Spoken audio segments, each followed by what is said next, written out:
American Timelines is a member of the Queen City Podcast Network, powered by Ortho Carolina.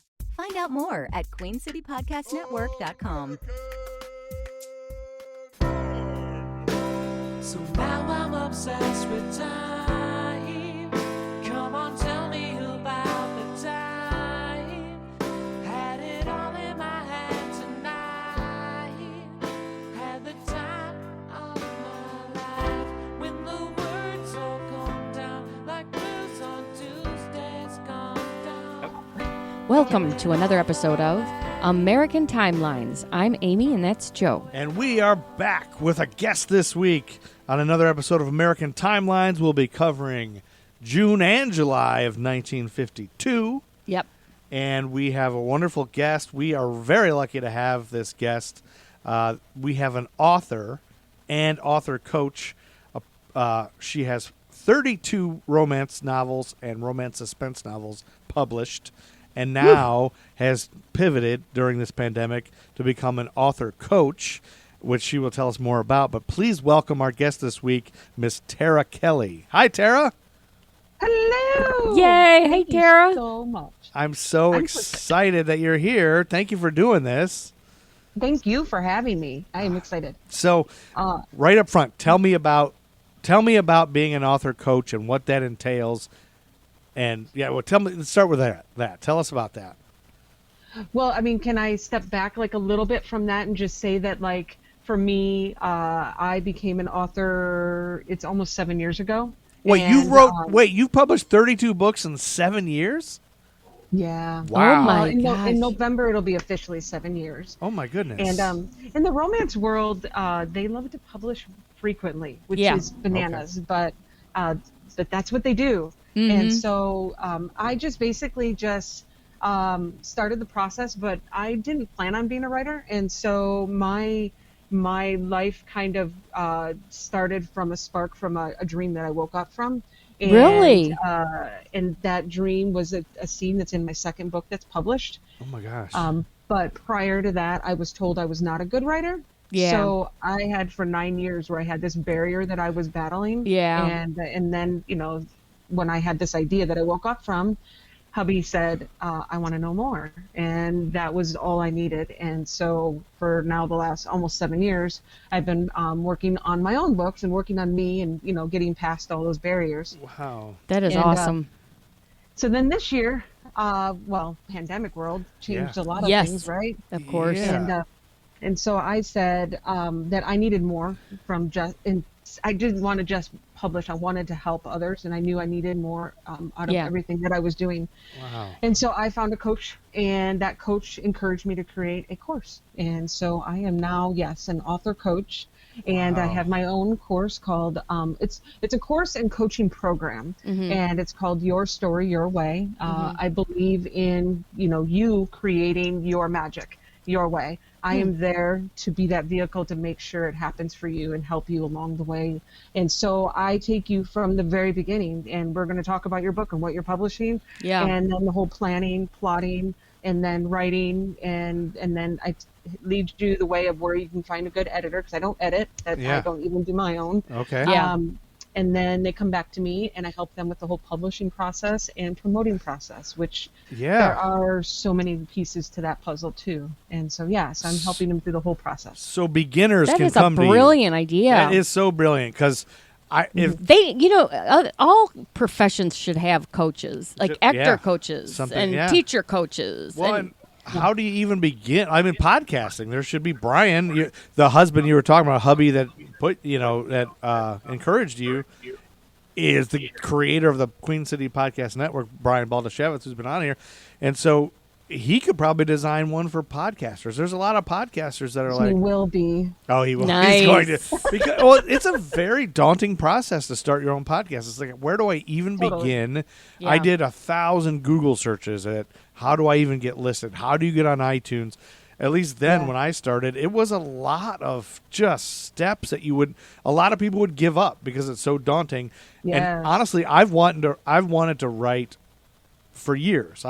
But I can't even start. Like, I don't even have a chapter written because I don't even know where to begin. And then part of me is like, the whole process is so daunting that I just give up. Mm-hmm. And I'm like, I don't know anything about publishing or getting published or how Yeah. do you even. And I have friends that have tried, and I don't know their ins and outs, but they've had trouble. So, and friends that are good writers that I don't know if they need a coach or so you accept beginners, like brand new beginners who know nothing. Like I have an idea, but I don't know anything. I can come to you and you can do it. 100%. That's Wow. my, I do all self-publishing, just so you, I should probably say that up front too, is Okay. that I focus on self-publishing, but I have power partners out in the field that do traditional. So if that's the route you want to take, I can guide them that way. Wow. Power partners. Yeah. That sounds cool. But yeah, if you have an idea and you've been thinking, this idea is there, but you have no idea where to go, or Yeah. if you've already started the process of writing your story, but then you're stuck, or if you've already got a book written and you have no idea where to go from there. It's like those barriers that you can that can occur in any of those levels. I for think sure. I think we should both sign up because Amy, I felt like you should write a book About about what? teaching, like special ed teaching. Like you're so innovative and good at that. Yeah, but I don't know how I would. That's what she's for. That's what Terra Kelly's for. I don't An know. author coach. Well, and I want to write more of a. What about a script? If I wanted to write a script, like a So play. my power partner would be Brian Baltashevitz, who helps me with the script stuff. Yep. Really? So 100%, he writes scripts. So he Oh, would be the guy man. that like I would utilize. So I would help you with the whole process, but then he would also step in and help you with how to do script stuff. Yeah, well, absolutely. Sign me up. Sign me up, coach. Sign me up, She's coach. like, that'll be $15,000 in monthly installments. Yeah, no, we'll talk about. We'll make a deal. But All right. I agree with you. I was just going to say I agree with you because you said like we talked about audio stuff when we were, getting set up. There's little nuances that happen with anything that we do, right? And that's my point with why I created the coaching program is there's little nuances that we go through each stage, and you can't remember them all. And Yeah. that's why I'm here to try to remember them all. Or if I can't remember them all, I've got those power partners out in the field. That Yeah, can and you've got these guide you connections, and that's so great that you just decided to do this to help people because you recognize a need, Yeah. and where you would have been, and you would have enjoyed this Totally. need, and so that's such a great thing that you guys both do, and you guys are both great people. As Brian's been on an episode, we'll have to insert episode number here, but just great people to be around anyway. But what now? Your books that you have published, are these the romance novels? What I'm thinking of, like with Fabio on the cover, like a naked built guy on a beach all the time, like holding a woman in his arms type of thing? I don't go the Fabio route, but I do have some man chests on some of them. Absolutely, All right. 100%. I do romantic comedy and contemporary romance. Okay. For the Terra Kelly books, and Okay.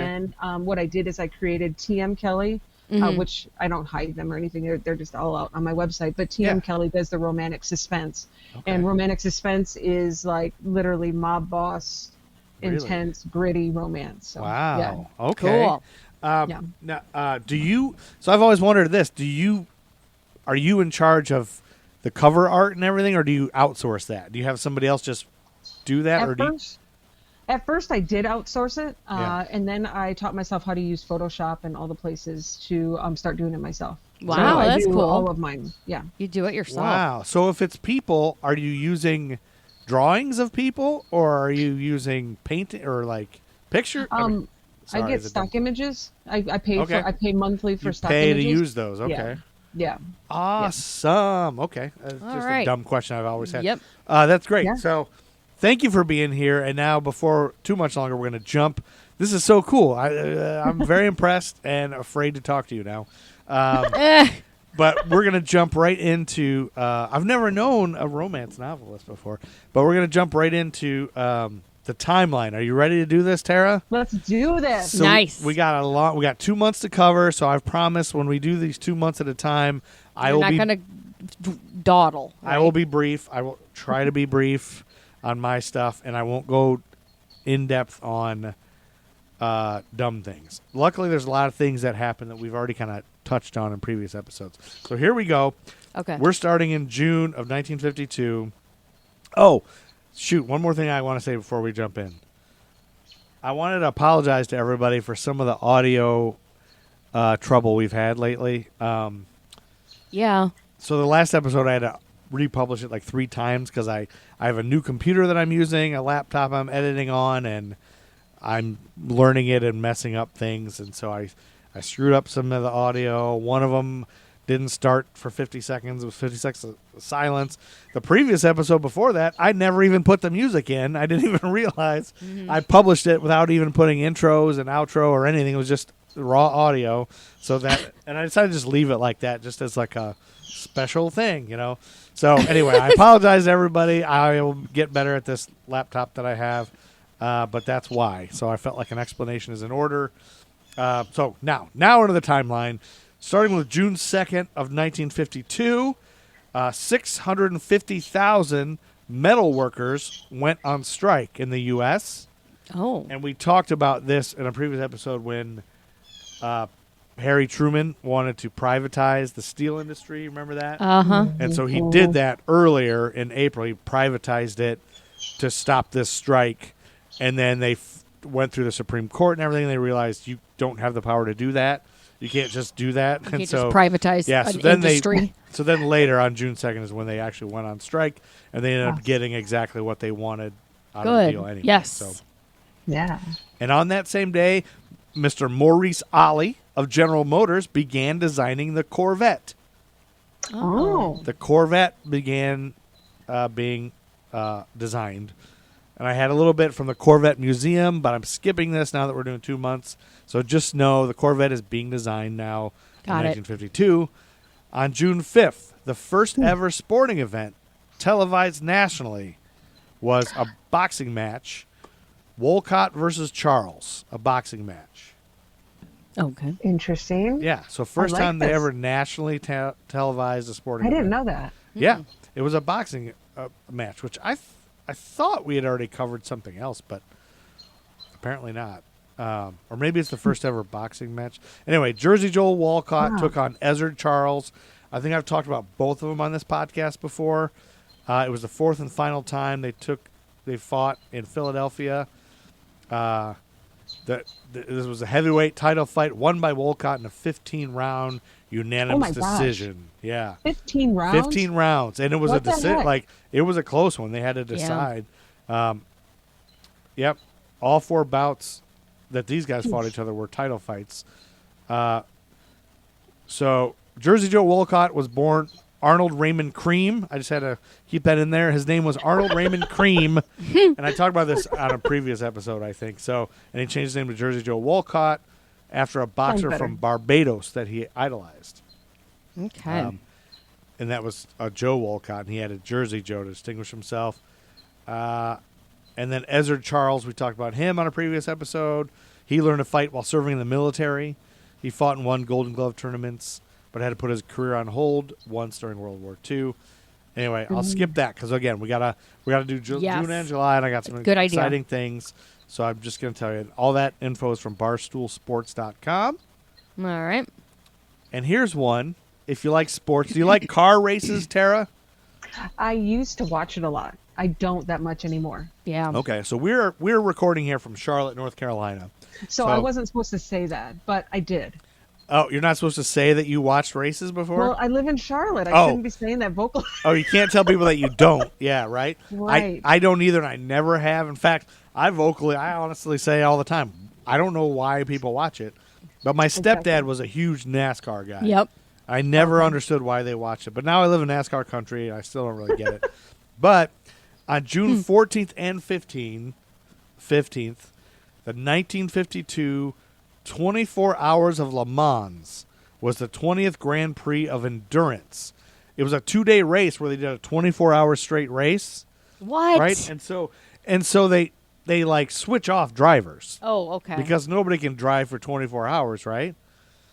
This took place on the 14th and 15th of June at Circuit de la Sarthe.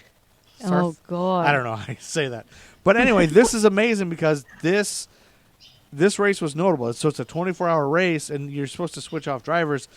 A driver named Pierre Bouillon, I don't know. He attempted to drive the entire 24 hours by himself. That's insane. Oh, my God. There's nothing worse than driving when you're exhaustedly Can you tired. imagine? And plus, you're racing. No. Can you imagine racing? Oh my God, that's torturous. Of course, I hate the feeling of being tired. You hate that feeling. And when we drive back to Toledo, Ohio, periodically from Charlotte, and we usually do it straight through, and it's like a 10 to 12 hours. And by the end of it, I am usually like my face is like stuck, kind of like a squint, and I can't see. You've had so much caffeine. Yeah, and I'm hallucinating, and I'm like, oh God, I can't do this anymore. Yeah. So I can't imagine I'm trying to race for 24 hours and driving the whole time. And the guy almost won driving by himself, but he was exhausted in the 24th hour, and he missed a downshift in his Talbot Lago, whatever that is, and he over-revved the engine, breaking the connecting rod. Oh, I don't know what any of that means, but probably something serious, something big. And so he didn't win after all that. And I assume they had him drive the whole thing because in the 24th hour that he happened. was probably really good. That's At the last hour, can you believe that? They should have given him the prize, anyways. I guess. I want to think of this guy. Anytime I put a lot of effort into something, don't you hate that when you put a lot of effort into something, a lot of time, and then you break it or it's ruined? At the very end, I did all that almost for done. nothing. Like, yes. and I just it's like editing and your computer, like your crashes power down, or your something. computer Yeah, accident or something. Yep. Like our desktop computer just died and I lost everything. But I knew it was coming, and so I did all these steps to try to save it and like fix it and this. And then I made one little I spent hours, I spent days, weeks on like installing new drives and transferring everything over and cloning and all this shit. And I made one little mistake where I was really tired and I deleted everything. Oh no. And I lost everything on our computer, which is all of our all audio we've ever done on the. I'm just now hearing of this. Yeah, so all of our pictures, like everything. All right. So anyway, this has nothing to do with 1952. No, except that I felt like this guy did, but not as bad as this guy. No, because did he die? I wonder. Because he lost out. No, he didn't die. He crashed? He just didn't win. He was about to win after all that time. He was tired. Oh, and so mine wasn't as bad as that. that's true. Okay. And then on June 19th, we're busting through. I've Got a Secret debuts on the CBS television network. Okay. With Gary Moore as host. Have you guys heard of I've Got a Secret? This game show? So you can watch a lot of times on YouTube, I'll get stuck in a loop of old television. And I mostly remember this game show. Basically, it was a contestant comes out and there's a panel and they have to ask questions to the contestant. They guess what their secret is. So it's kind of like a yes or no questions until they guess what the secret is. And the one that I've seen on YouTube that you can see, it's fascinating to me, is this started in 1952. So in the 50s, I think this might have been a 1960 episode, they have a guy, an old man, who can barely open his eyes. Like he's just this crusty old man that can barely move. And his secret was, and they ask and find out, his secret was that he witnessed Abraham Lincoln being shot at Ford's Theater. He was a 5-year-old when Lincoln got shot. So he was this kid, and that was his biggest secret. But it's fascinating to me that somebody who witnessed Lincoln being shot is on television. Television existed, and there was a show. So that was one of the most notable episodes of it, yeah. Interesting. And that guy was Samuel L. Seymour on the 1956 February 8th episode. Ronald Reagan was on there. He didn't have a secret. Boris Karloff's secret was he was afraid of mice. Bobby Fischer, the United States chess champion, was on there as a person. Colonel Sanders was on there in 1964. What was his secret? His secret was that he started KFC with his social security check of $150. Oh, wow. Yeah. See, the government does help people. Yeah. Boom. Yeah, it does help people. That's true. And when I was reading up on this, I had no idea that Colonel Sanders was a real person. You didn't know that? I didn't know that. And he dressed like that. He did. They showed I saw the video of him on there, and he's like this. I have a memory, and this might be a bullshit memory. It's could be a lie. Let's see. Okay. Colonel Sanders was one time, he was a guest on Little House on the Prairie. Really? Is that true? Is that possible? Or I is don't that know. just Should a we bullshit search? memory? Somebody could probably Google that real quick. When did Colonel Sanders die? That'd probably be the easiest way. Here, I'll just voice it. Oh, here we go. You got it? He died in 1980, so maybe. That's interesting. Was Colonel Sanders on Little House on the Prairie?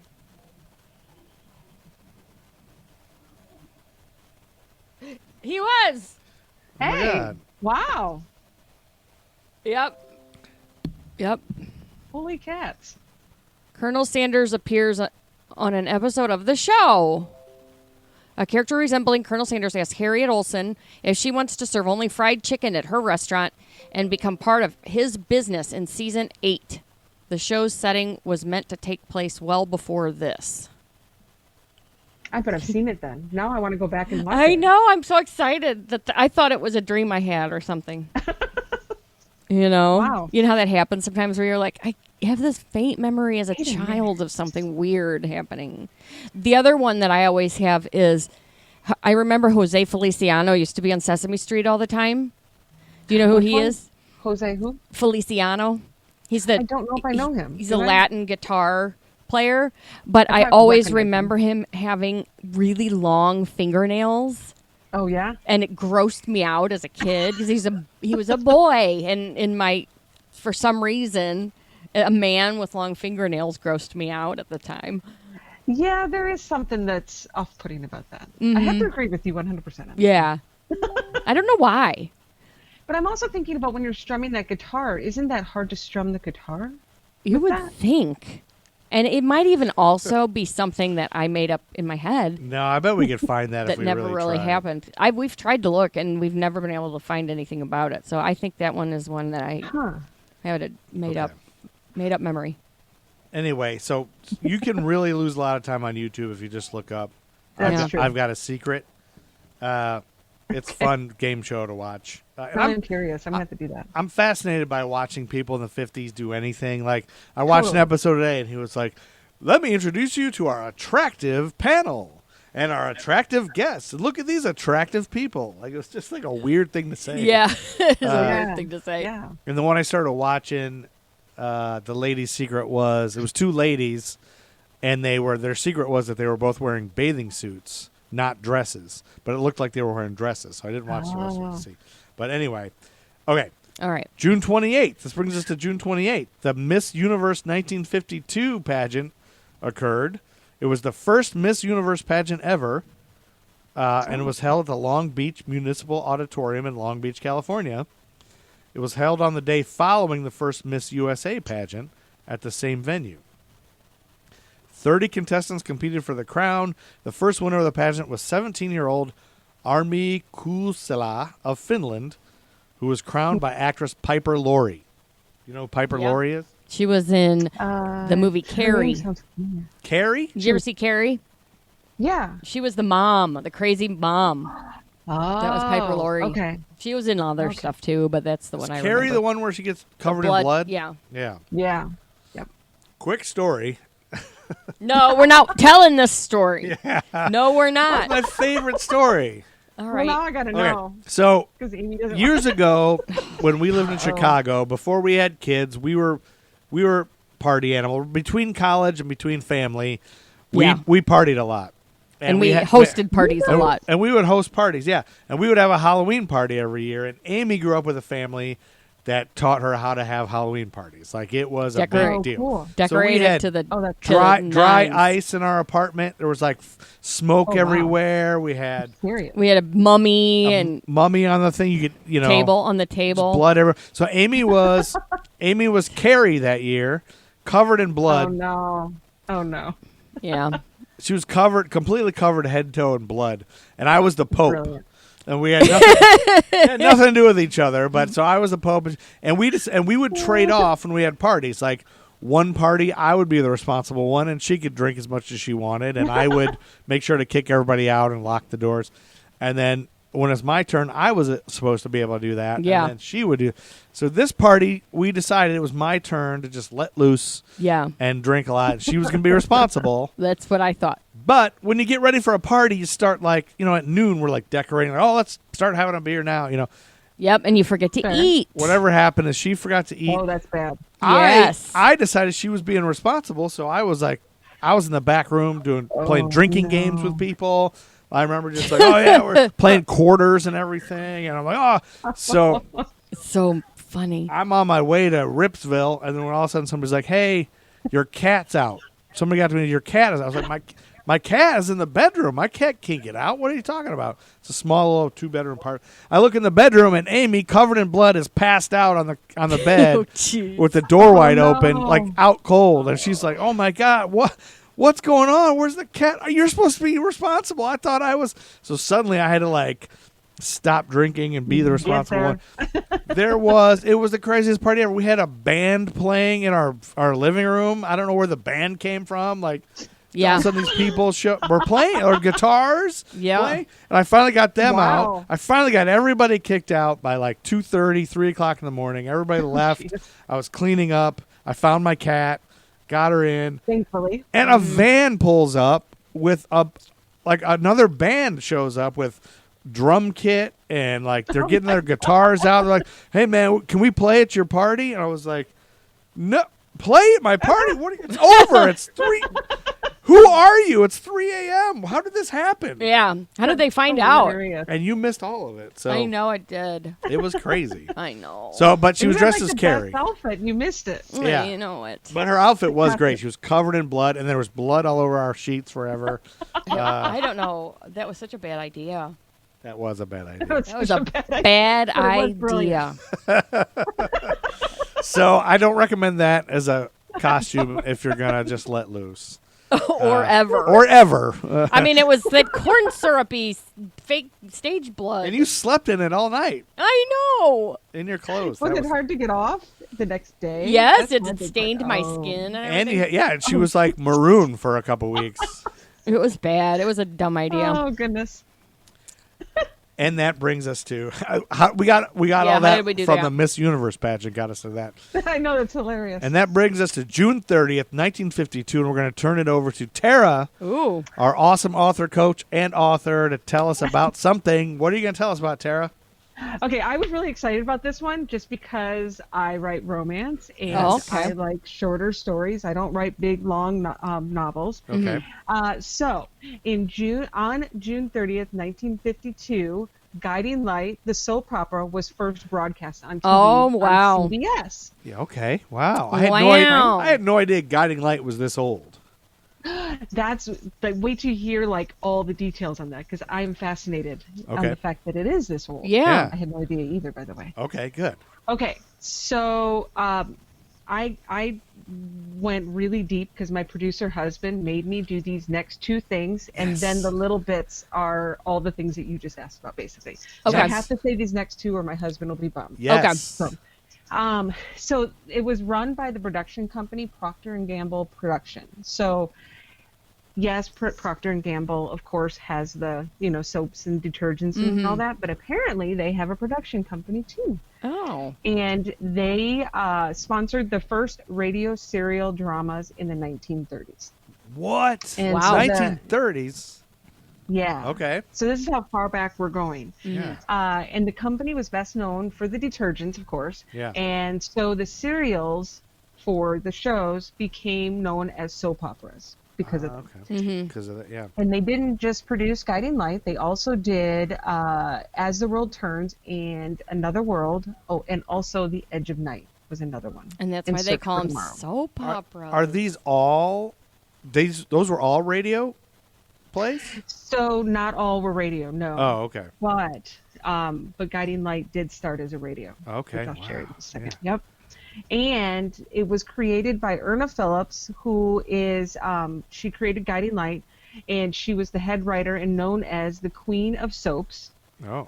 And she is best known for innovating a daytime serial format with programming geared specifically toward women. And this is where, so I had to say all that because of the husband. He Yes, made me yes, go yes. deep. You know, I like that's- that stuff too. That's all good research. I've always wondered. I've always heard. Why that are it they was called selling soap operas? soap, Yeah. but I Yeah, didn't know. I thought it that was interesting too. Yeah, I didn't know. So Guiding Light, of course, was first called The Guiding Light when it was on radio. It didn't actually get changed to being just the two words Guiding Light or GL until 1975.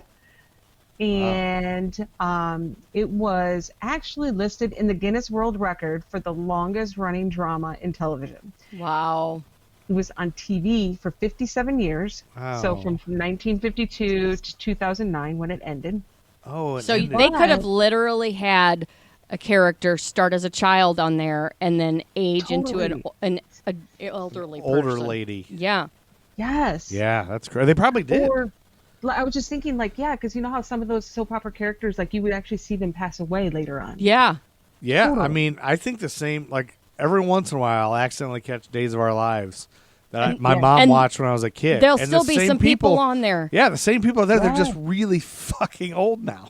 Like Patch is still there and stuff. He's an old Yeah. man, but he's still Yeah. got that damn eye patch on. I Yeah. think. Yeah. Someone told me that one of the characters, I used to watch Days of Our Lives, I don't anymore, but Yeah. was killed off and was like years ago, like in the 90s, and apparently he's back now, like Stefano or something like that. Oh, And he's back supposedly alive? He's back. Well, I And know I'm like like, John what? Black died, or like the guy who played Drake Hogestyn died, and they replaced him as Roman Brady.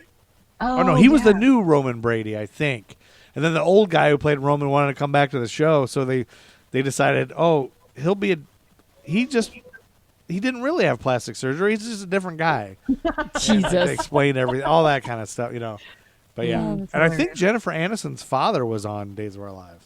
Oh, really? Right? Okay, anyway, back to Guiding Actually, I Light. think that's Stefano. I think that is the guy. I No, thought I'm he was gonna look Victor that Kyriakis, I believe. up. No, you're right. Right? Wasn't Yeah. he? I could be I wrong. believe. Yeah, we'll have to look. at Anyway, that now. back to Guiding Light. Yeah. Okay.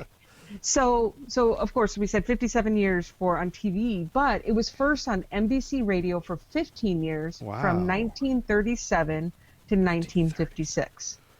So Wow. there was the crossover between TV and radio for them. Yeah. Wow. So the 4-year overlap, the actors had to do in the morning on TV and in the afternoon on radio. And Really? had to do it twice a day. Yep. They couldn't just take the audio from the Oh, show? because they were recording live for like, and Oh. I have in here. I don't have it. They started pre-recording. It might be the next thing I'm saying. It's down here. They started pre-recording at some point. There it is. Okay. They started pre-recording around 1968. So yeah, no. Oh, but they were still recording doing live. Those recordings were Yeah. live radio shows. Oh, wow. That makes Yeah. sense. Mm-hmm. Totally. Wow. They did 72 years before it was canceled, and they have 18,262 episodes. Oh, my God. Wow. That's insane. It is insane. Holy shit. I had no So- idea. Almost 20,000 episodes. That's Yeah. like too much. Yeah.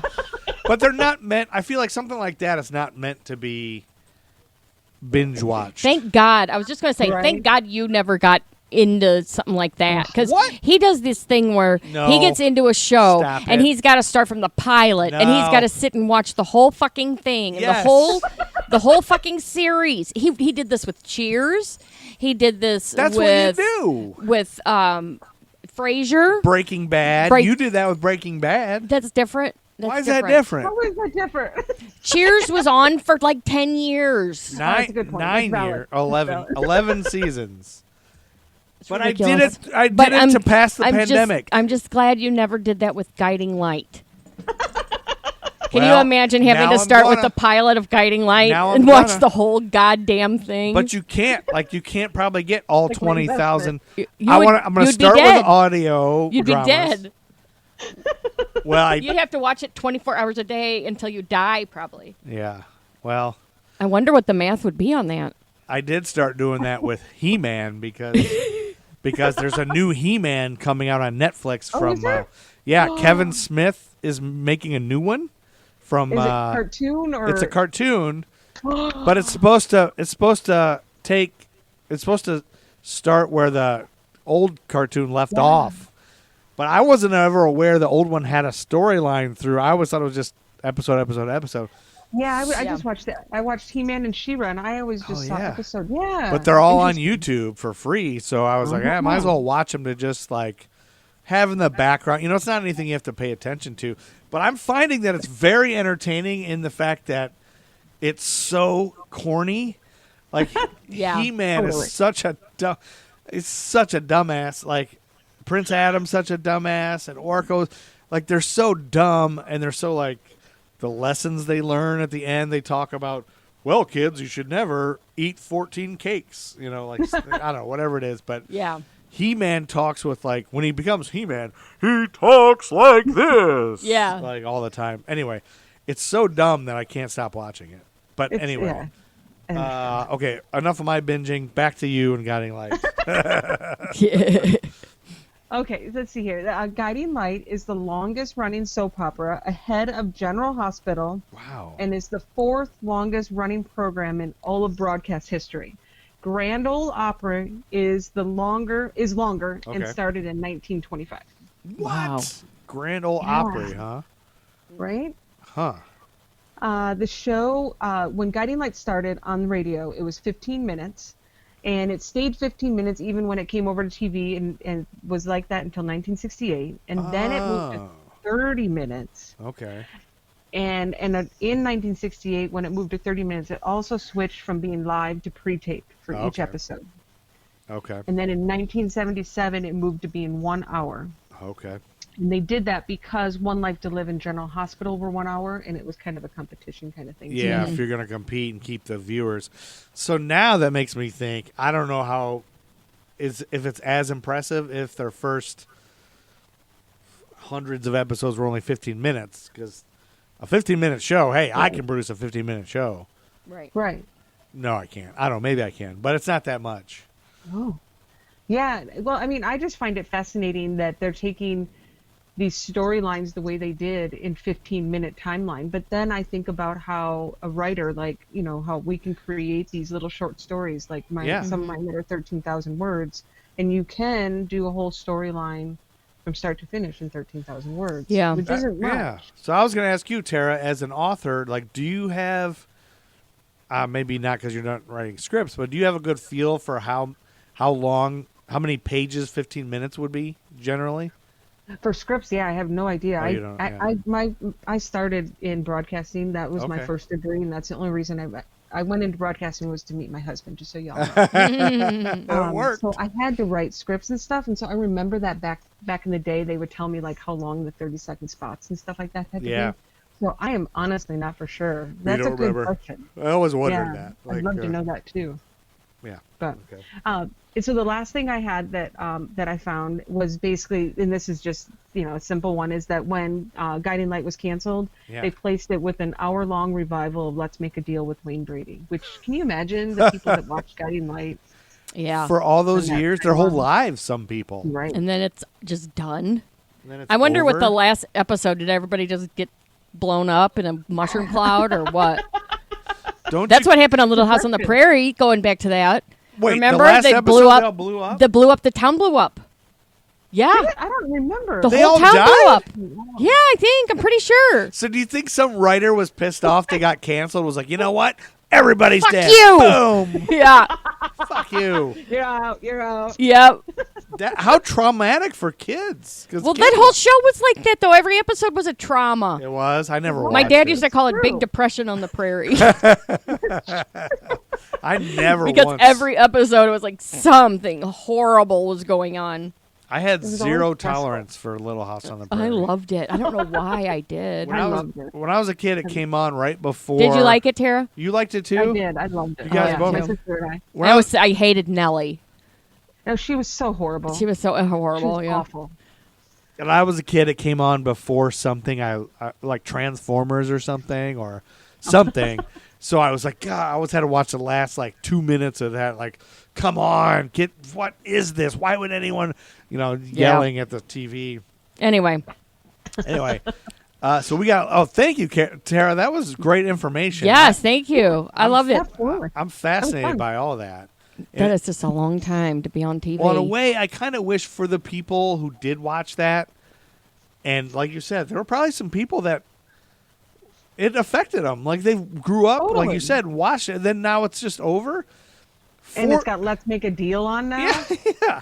For those people, I think there should be a rule that something like that, like maybe the rule is a show is on, I don't know, it has to be on for at least 7 years or something for this clause to come into effect. But the clause should be, if a show's on that long and people are attached to it, those characters, by law, need to go to another show. Like, so some other show has to now take these people on, or multiple shows. Like maybe one goes to this show, one goes to that. Yeah. Just as a rule, and then like somebody else will have to write them in. Like maybe they have to go on, I don't know, Maude. Like if Maude was still on, now Maude has to write some of those characters in, just to so people don't have to lose them. Is that a good rule? Could be. I think it's a fair rule. And it keeps the actors working. Yeah. That's I absolutely. just thought of that just now. That's genius, and I'm gonna try to get it passed. All right, let's move on. I'm gonna go to Congress tomorrow. Okay. Okay.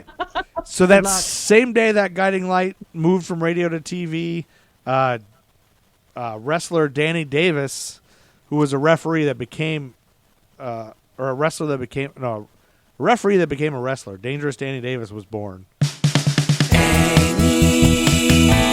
Amy hates birthdays.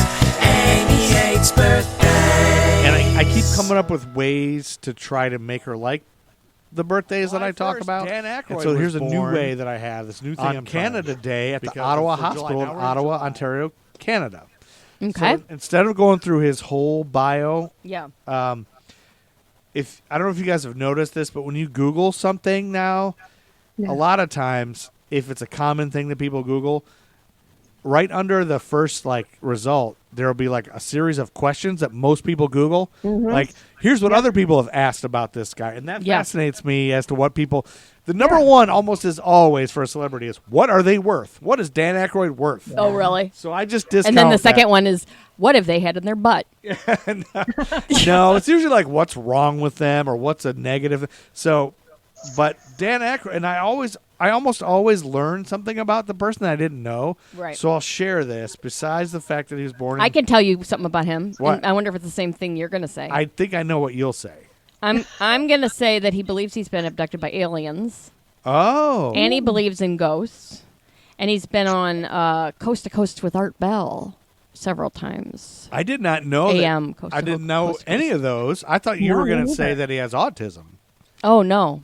because that's Does the he? big news that came out this year is that he has Asperger's, autism, but it's not big Oh. news. But it became big news this year because who's the guy that does the space rockets?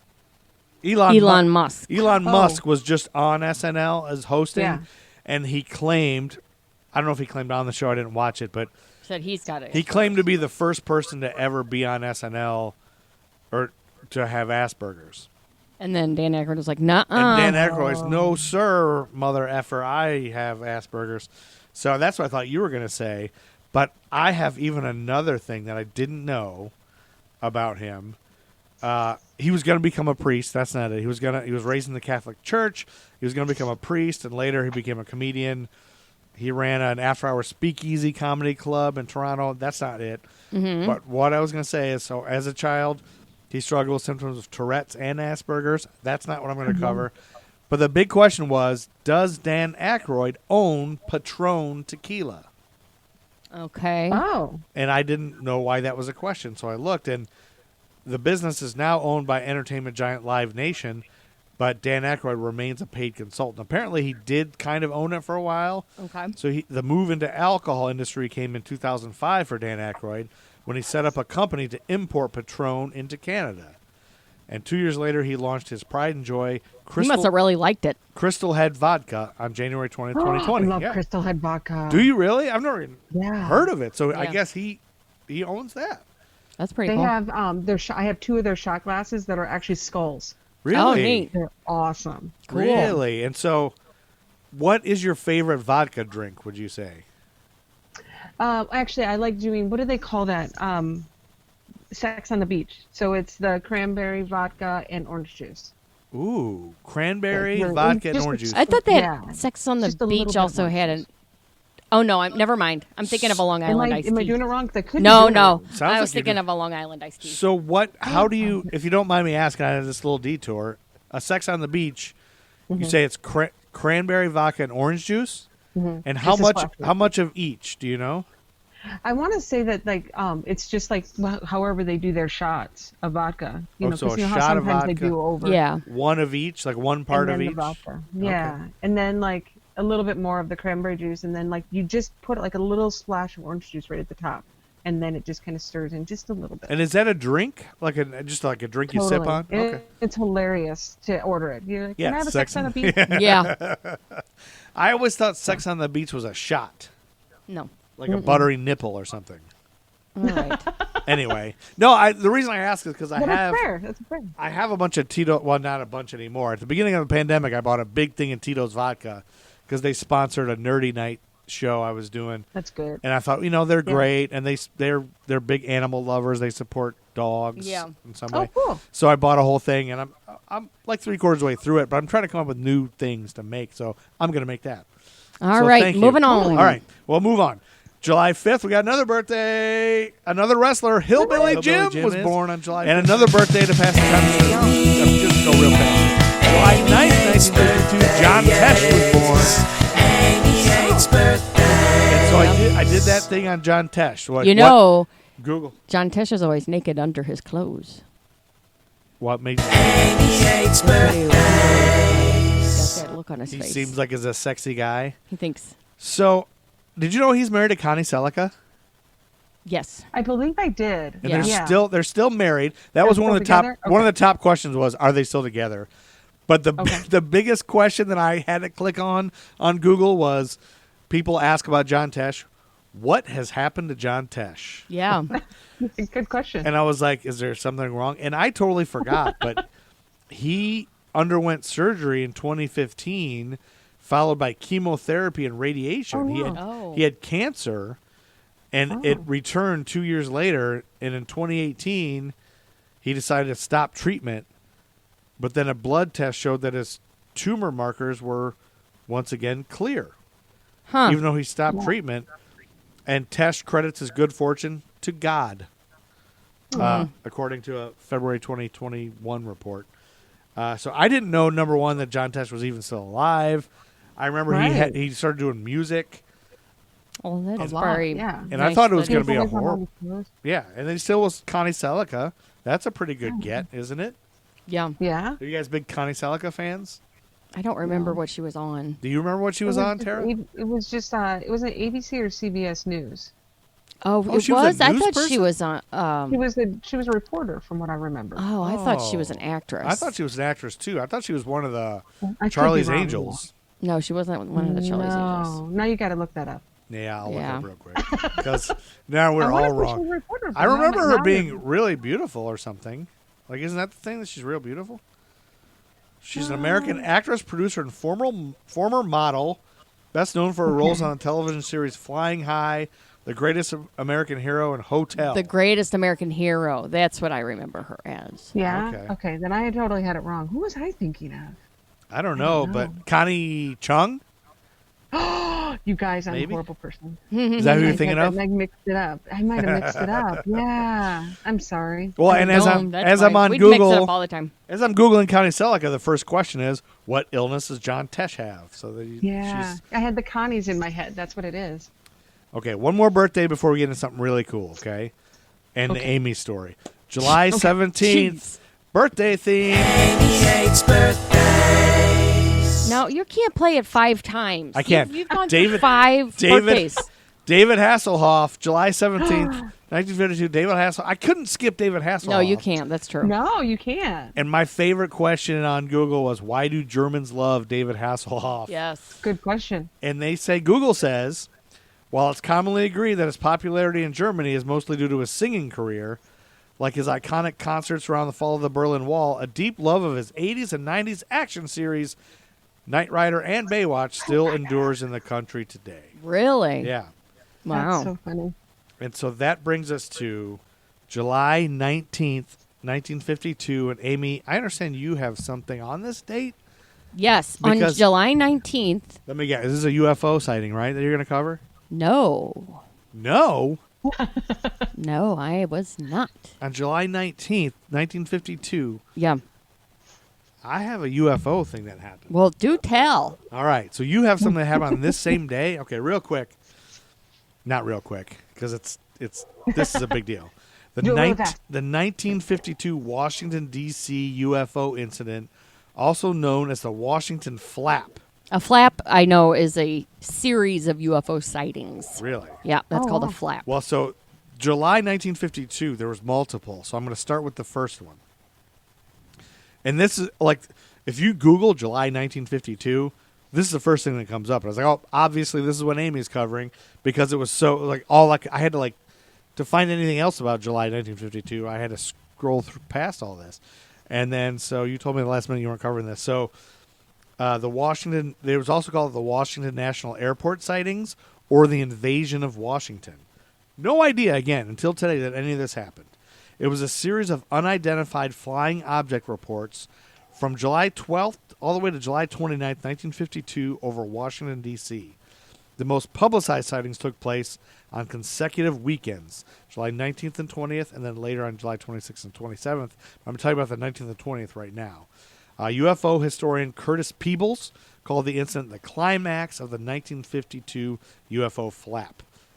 Never before or after did Project Blue Book and the Air Force undergo such a tidal wave of reports. Okay. So at 11:40 p.m. on Saturday, July 19th, 1952, Edward Nugent, an air traffic controller at Washington National Airport, today Ronald Reagan Washington National Airport, spotted 7 objects on his radar. The objects were located 15 miles southwest of the city. No known aircraft were in the area, and the objects were not following any established flight paths. You think about like how new flying was at this time too. So Nugent's superior, Harry Barnes, a senior air traffic controller at the airport, watched the objects on Nugent's radar scope. He later wrote, "We knew immediately that a very strange situation existed. Their movements were completely radical compared to those of ordinary aircraft." Have you seen that one the latest one that they That's what this reminds me of what they've just said. just released? Did you see that one? It like would stand still and then it would go back and then it would go forward. Yeah. Like it moved like nothing that we have. There's 2 big ones they're talking about right now that they just declassified that were from Yeah. 2014 and 2000. One is a Tic Tac and one is like a green pyramid. Both of them just like move at like thousands of miles a second. They move in ways you can't move.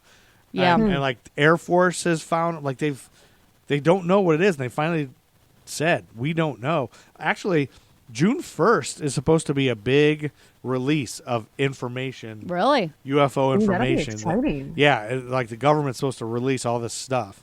So I don't know if that's really going to happen or not, but like some senators have like pressed them, like tell us what's happening. So Yeah. this reminds me a lot of what we've been hearing about lately Yeah. in the news. So Barnes had 2 controllers check Nugent's radar. They found that it was working normally. Barnes then called National Airport's radar-equipped control tower. The controllers there, Howard Coughlin and Joe Zacco, said they also had unidentified blips on the radar screen, and they saw a hovering bright light in the sky, which departed with incredible speed.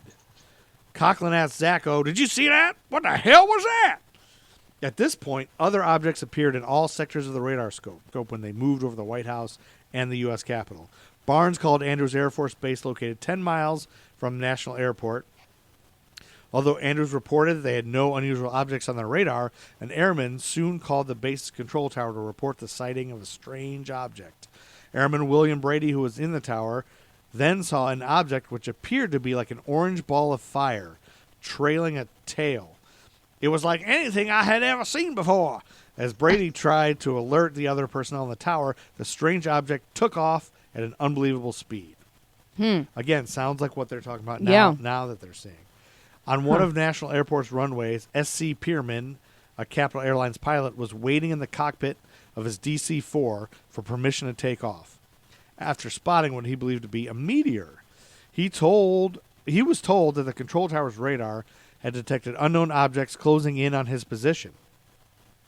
Pierman observed 6 objects, white, tailless, fast-moving lights over a 14-minute period. Pierman was in radio contact with Barnes during a sighting, and Barnes later related that each sighting coincided with a pip we could see near his plane. When he reported that the light streaked off at a high speed, it disappeared on our scope.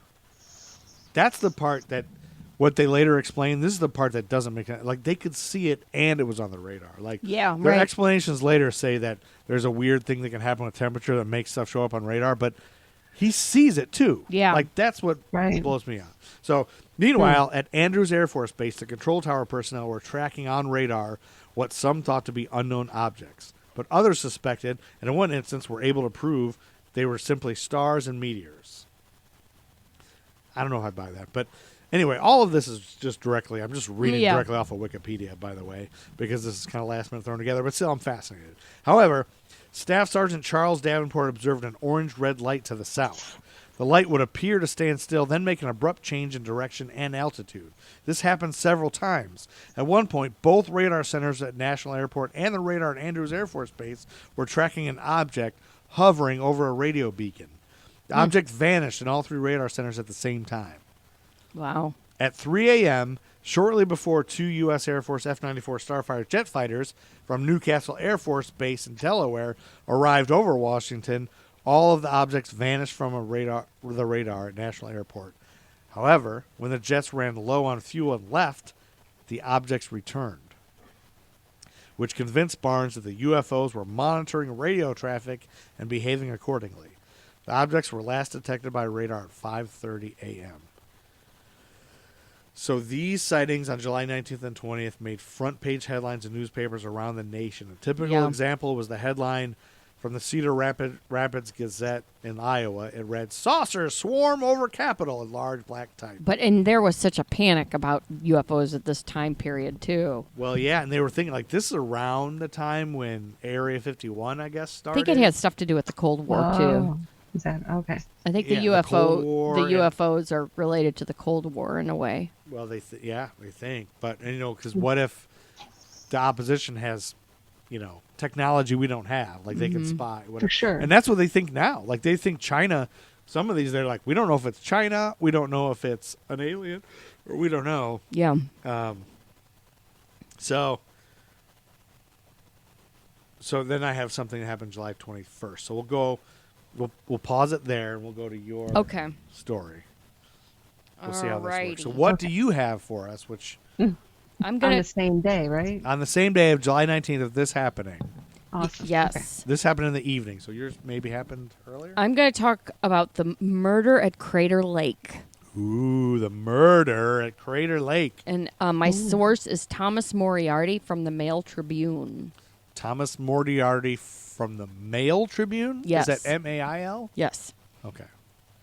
Okay, so when Albert Jones and Charles Cullen failed to show up at Union Creek on July 19th, 1952, Okay. their friends thought they were lost. The two representatives of United Motor Service in the area on business had planned to join the friends that afternoon for a fishing trip. So they thought they were going to be there for a fishing trip, didn't show up. Okay. When their bodies were found 2 days later, a quarter mile from Crater Lake Highway, gags in their mouths and bullet holes through their heads, Ugh. it sparked one of the Oh, no. largest interagency murder investigations in state history. Really? Investigators from the FBI, Oregon State Police, the Klamath County Sheriff's Office, and the National Park Service worked on the case. But more than 63 years later, no arrests have been made or official wow. suspects publicly named. Unsolved still, huh? Ooh. Yeah, This could be related to the alien activity. you never know. Never So know. I'm going to tell you about a couple other guys, the guys that were going to go with them on the fishing trip. Okay. So there's Frank Eberlane.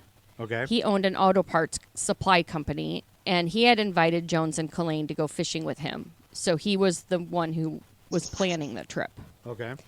And then his sales manager, Jack Vaughn, was going to go too. Okay. And then Eberlane's son, Alan, who was like 13. A 13-year-old kid was going to go on this fishing trip. So, yes. So after they were finishing up their business at Specialized Service Company, Eberlane's auto parts business, Jones and Cullen left at about 11 a.m. to check out of their hotel. Okay. And that would be the last time Vaughn or Eberlane ever saw the victims. And that was on July 19th. Yeah. Okay. Jones and Cullen headed to Union Creek via Highway 62, and they did cut through the southern part of Crater Lake National Park because park records show the victim's car was registered at a check station around 1:05 p.m. Okay. After the Eberlanes and Vaughn found the men's car almost 2 hours later, seemingly abandoned at the Annie Creek Overlook on Highway 62 near the park's southern entrance, the keys still in the ignition. Oh. They waited for about 45 minutes. When the men still didn't turn up, Frank fetched Chief Ranger Lou Halleck. And then if you look at the police report that Halleck had made, Yeah. it kind of shows that they began to suspect foul play within the first 24 hours. Really? After, and this is before they found the bodies. After they had done an exhaustive search of Annie Creek Canyon, and that didn't turn up any sign of him. And it said, the police report said, at this point, all concerned felt that the possibility of serious injury, accidental death, or becoming lost in the forest was becoming a very remote possibility. And then within 2 hours of the discovery of the bodies on July 21st, the FBI assumed control of the investigation. Oh, July 21st. Wow. The same day that, by coincidence, USAF Captain Edward Ruppelt, the supervisor of the Air Force's Project Blue Book investigation into UFO sightings, happened to be in Washington at the time, but this is when he actually learned about the sightings, the UFO sightings, when he read the headlines in a Washington area newspaper. Okay. And after talking with intelligence officers at the Pentagon about the sightings, Ruppelt spent several hours trying to obtain a staff car so he could travel around Washington to investigate the sightings, but was refused as only generals and senior colonels could use staff cars. He was told that he could rent a taxi cab with his own money. By this point, Ruppelt was so frustrated that he left Washington and flew back to Blue Book's headquarters at Wright-Patterson Air Force Base in Dayton, Ohio. Upon returning to Dayton, Ruppelt spoke with an Air Force radar specialist, Captain Roy James, who felt that unusual weather conditions could have caused those unknown radar targets. Okay. So that same day, and on July 21st, there was a Kern County earthquake in southern San Joaquin Valley that measured 7.3 on the magnitude scale. Ooh, Wow. And the- Okay. that one's insane. And it Wow. destroyed a bunch of buildings and stuff. Yeah, it would. Okay, yes. So according to Frank, the crime scene was not well preserved. The trail crew that discovered the bodies had found Jones in an upright position near a tree, while the FBI account of the case says that both bodies were discovered facing up. Wait. Oh, when the upright position facing a tree, but laying down on their back, though. That's what the FBI says, Yeah. but the people that found him said the one was up against a tree. Like, leaning against the Yeah. tree. So they did autopsies, and they found that they were each shot once, Cullen in the face and Jones in the back of the head. Okay. They dusted the car for prints, but they didn't find any they could use. They did find 2 spent cartridge casings from a .32 caliber pistol near the bodies, and Cullen's shoes were missing. Huh. And both men had been robbed of the approximately $300 they were said to be carrying, which is about $2,700 today. Oh, wow. Oh, wow. So it's a robbery. Yes. So there's a couple kind of hinky things that happen here. Okay. And there's a couple suspects.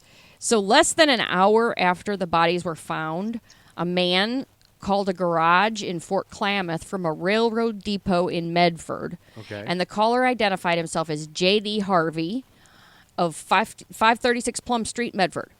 He asked if somebody at the garage could pick up his friend's car, which had been left at an overlook at the park. The caller said his friend, named Jones, was in the hospital in Medford no. and asked whether the garage could store the car until he was released. So the woman who answered the phone called the police right after hanging up because it was such a weird call and a weird request. Okay. But when police went to the train depot, the caller was long gone. Huh. Then another weird thing, several weeks But later. the guy, how do they know the guy's name and address? Like, you had to say that when you made a call? Yeah, back then, you or did. what? Okay. So several weeks later, 2 young men were caught with a .32 caliber pistol in a traffic stop, but were apparently discounted as suspects. Okay. Another suspect was George Duncan, a prospector who had murdered a trooper 5 days after the Crater Lake killings, but witness accounts put him far from the scene at the time. The best theory was that the members of the so-called Mountain Murder Gang were behind the robbery and murders. Well, okay.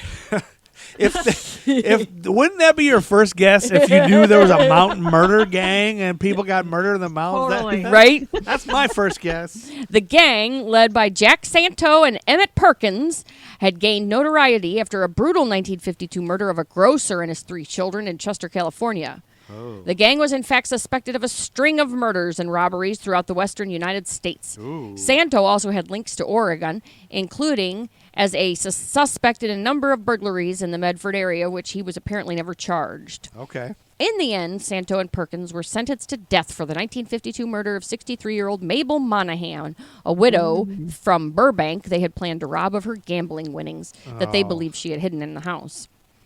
The FBI's case file shows investigators considered these men as suspects right up until their execution. 2 days before they were to go to the gas chamber, investigators made one final attempt to get confessions, but no luck. They were executed along with their accomplice, Barbara Graham, on June 3rd, 1955. Wait, they were executed the same day that Dana Carvey of SNL was born. Yeah, okay. So maybe they are reincarnated as Dana Carvey. I don't think so. I don't. Well, I have a question. Yeah. So, did you say that one of them was like shot in the front of the Yeah. head and the other one was shot in the back of the Yeah, head? yeah. So were they trying to make it look like they were killing, like one was killing one person and then killed themselves, kind of thing? Were they trying to do something wacky like that? Maybe, or maybe the one was running away when That's they shot probably him. shot the one and Oh, then the good one in the point. back. Probably the one they shot True. in the face. They surprised him, and then the other guy got up and Yeah. started to run away, and they shot him in the back of the head. This is what I'm thinking probably happened. That's but a good point. Well, I like that. I wonder. You said that those younger guys, got caught with a .32 caliber pistol, yeah, pistol in their car. I wonder how common it was. common is it to have a .32 caliber pistol in Oregon? Did In everybody have 1952, guns yeah. then in that area or in the 50s? Yeah, Or I don't did you know. not? Or were they not that common? I have no. It's almost like it's such a bygone era that it's almost Yeah. a different world. Yeah. Mhm. I have no concept of things like that. Right. So 50s. that's my story. all right. I'm sticking to it. That wasn't interesting, though. terrible. There's an ant on my screen. That wasn't terrible. All right. Well, that's a glowing review. Thank you.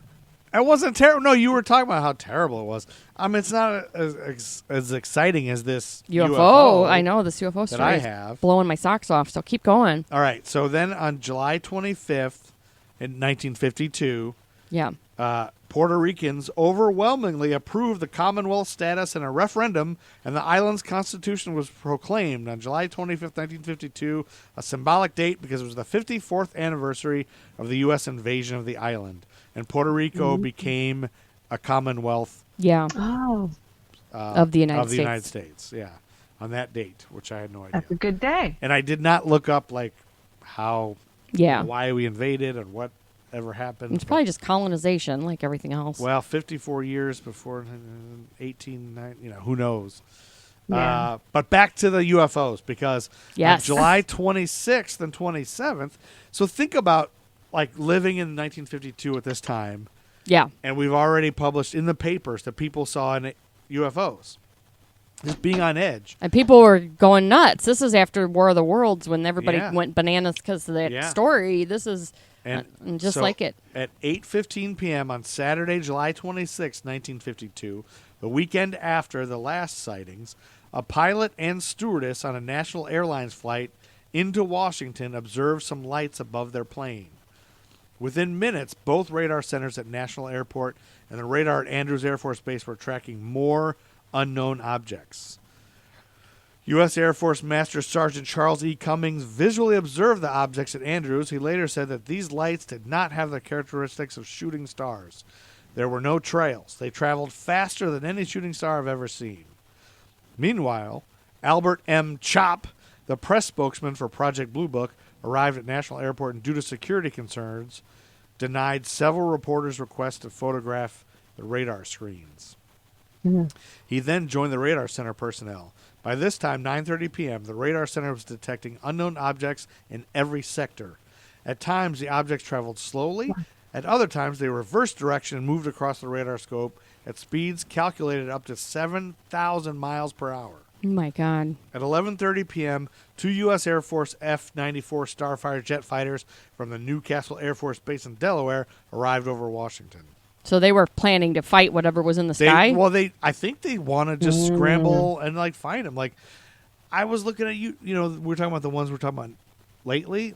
There Yeah. was a 60 Minutes episode just 2 weeks ago or whatever Okay. about these two Air Force pilots who found that Tic Tac. It it was an object shaped like a tic tac in the ocean, and they said But we're it, talking bigger, right? yeah, mean, like, I assume it's obviously. Okay. bigger, but it was Gotcha. shaped like it was white, and it was like hovering above the water.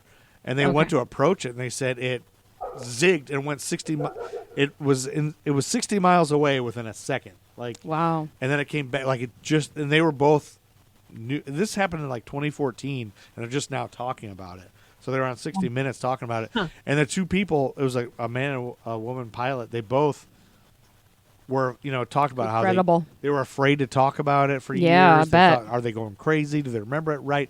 The guy was like, I'm not a UFO guy. Like, I don't believe in UFOs, but I saw this. Anyway, Captain, But- yeah, so what? Here, like, how selfish can we be not believe in them, though? Yeah. That's what I always think. Like, hubby and I talk about that. Like, Yeah. how can there not be? Like, why Well- can't there be other life forms? Because we all think we're so special. I mean, for years, we thought we were the center of the, Well, solar and system. just because we don't have the technology doesn't mean it's not possible. Well, if you think about how Yeah. They're more advanced How f- civilizations. yeah, how far technology has come from now to from Yeah. like the 50s and the 40s, like, Yeah. and in the grand scheme of things, that's a little blip of time in alien life. So there's probably like, Exactly. But imagine how much that is going to rock the world when it comes out that it's real. Totally. I think that's a big thing. Oh is my when God, that's going to. like People when, are going to go nuts. like when we actually are contacted by aliens. yeah, but some people, all those Trumpers are going to go nuts. well, the hardest thing is the True, religious people who've like, Oh yeah, the religious people they've are going to invested go nuts. their whole lives and beings on religion, and when they find out that it's all wrong, I mean, maybe they won't find out that it's all wrong. Maybe they'll think the aliens They'll are say Jesus it's a sign or whatever, of Jesus or something. something. But Yeah. that's the big concern, and that's why I think that there are people that know that there are aliens, but they haven't because they don't feel like our society is ready for it. Because people are Yeah. so into all that now, see so that I think, I don't know. Hmm. And then the other conspiracy theorist in me always thinks maybe all along there's people in power that know, and they've Yeah. like actually like told people about religion to keep them in line. Like, people aren't following rules. Let's tell them about let's make religion Yeah. up. I don't know if that's who knows. Yeah. Anyway, so Captain John McHugo, the flight leader. So this is a common thing. I think if they see a UFO, they send out jet fighters to figure out what the hell it is. Mm. Because at number one, they probably also think it might be another country, like You're right. spying, whatever. Maybe it's some. And there yeah. are people that think this is Russia or China spying on us, and these other ones, maybe they have technology we don't know about.